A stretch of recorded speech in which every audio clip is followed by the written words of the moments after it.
जय माता दी दोस्तों। नवरात्रि व्रत के दौरान हमें क्या क्या चीजें खानी चाहिए, क्या नहीं, क्या हम नीम जो करी पत्ता होता है उसे खा सकते हैं अथवा नहीं। बहुत सारी बहनें कह रही थी कि हम नवरात्रि व्रत में लाल मिर्ची नहीं खाई जाती है, तो लाल मिर्ची खाने का रीजन क्या होता है वो भी हम आपके साथ शेयर करेंगे।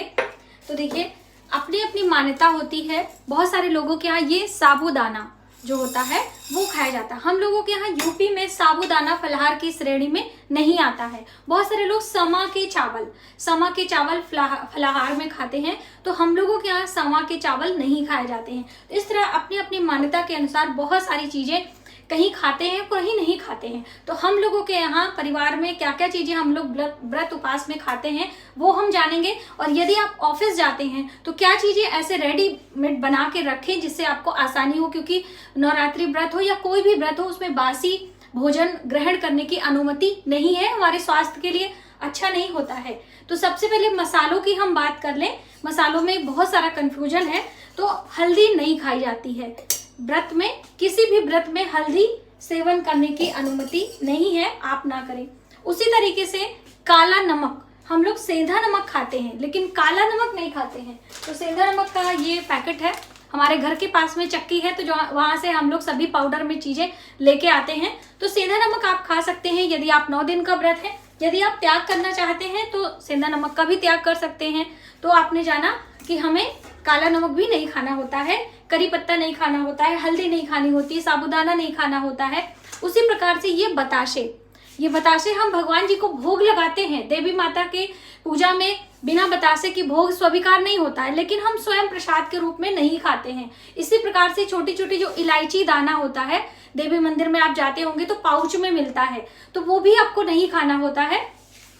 ये सारी चीजें कहते हैं इसमें अरारोट पाउडर डालकर डस्टिंग की जाती है, इसी वजह से ये नहीं खाते हैं। तो हम लोग नहीं खाते हैं, अब आप लोग अपने घर में समझ लीजिएगा।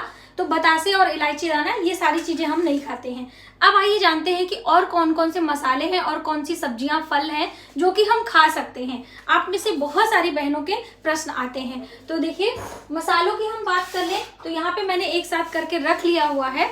तो आप जब भी कोई चीज फ्राई करें तो फ्राई करने के लिए, तड़का लगाने के लिए हमें चाहिए होता है ना, तो ये हम लोगों के यहाँ अजवाइन जो मसाले में आती है वो अजवाइन खाते हैं। जीरा भी हम लोगों के यहाँ खाते हैं। मेथी दाना नहीं खाते हैं। जो चीज हमें नहीं खाना हम यहाँ स्क्रीन पर आपको लिख देंगे, आप समझ जाएंगे। काली मिर्च आप खा सकते हो। यहाँ पे हम सौंफ की बात करें तो बिल्कुल आप सौंफ पाउडर वगैरह बना के ठंडाई वगैरह लोग पीते हैं, वो आप पी सकते हो।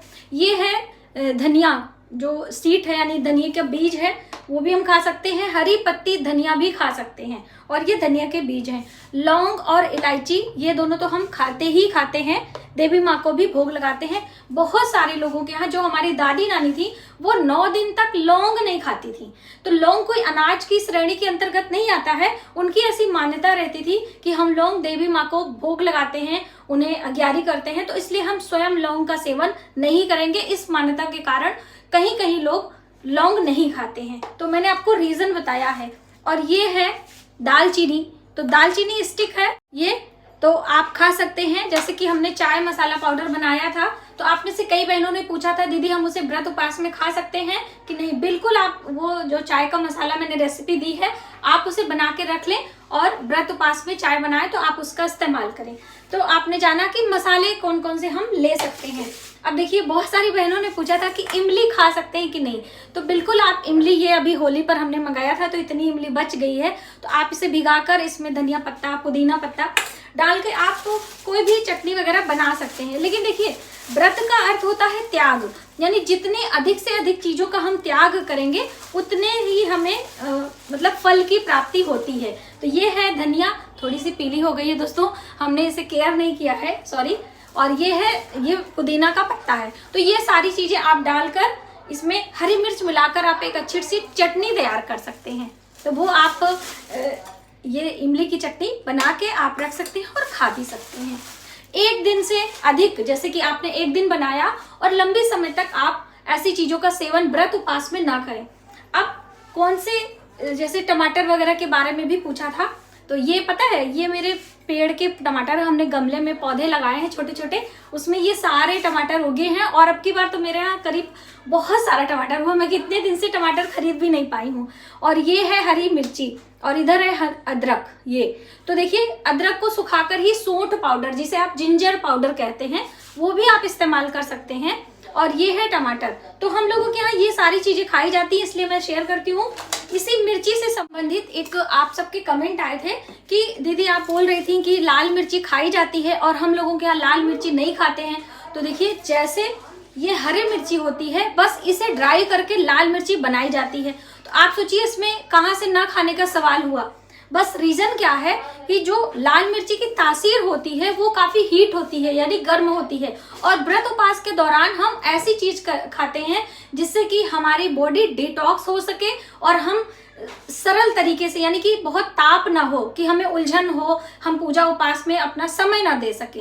इस कारण से लाल मिर्ची सेवन करने की मनाही कहीं कहीं की गई है। तो आप अपने हिसाब से चयन कर सकते हैं लाल मिर्ची। वैसे इसमें कोई अनाज वाली चीज नहीं है कि आप परेशान हो जाएं कि लाल मिर्ची हम नहीं खाते हैं।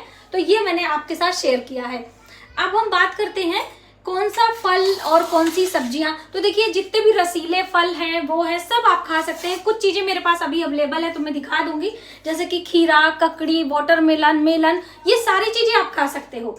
और गर्मियों के मौसम में अच्छा खासा इसमें वाटर इनटेक भी होता है, यानी कि आप पानी जैसे ज्यादा पीने हो तो पानी उतना पी नहीं पाते हैं लोग, तो आप ये चीजें खाएंगे तो आपके शरीर में पानी की कमी भी पूरी होती है। और ये जूसी ग्रेप्स वगैरह, जैसे भी मैं आपको बताऊं, यहाँ पे ये ऑरेंजेज रखे हुए हैं, संतरे हैं, बनाना, ये सभी आप व्रत में खा सकते हैं। आप कोशिश किया करें कि व्रत के दौरान ज्यादा से ज्यादा आप लिक्विड चीजें लें।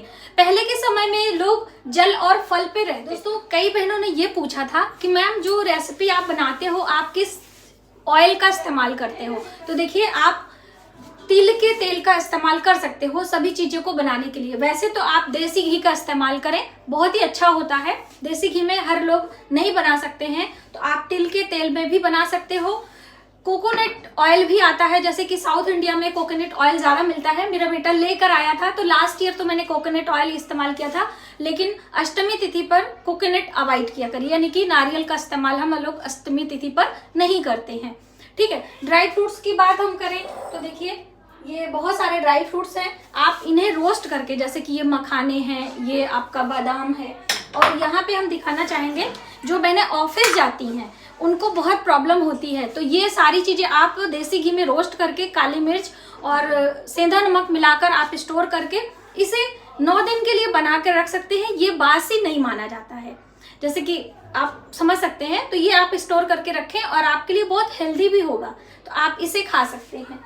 ठीक है, और पानी पीने की बात है, जैसे कि बहुत सारे लोग ऑफिस से आते हैं तो प्यास लगी रहती, गर्मी का दिन है, तो हम हमेशा शिकंजी या शरबत नहीं पी सकते हैं।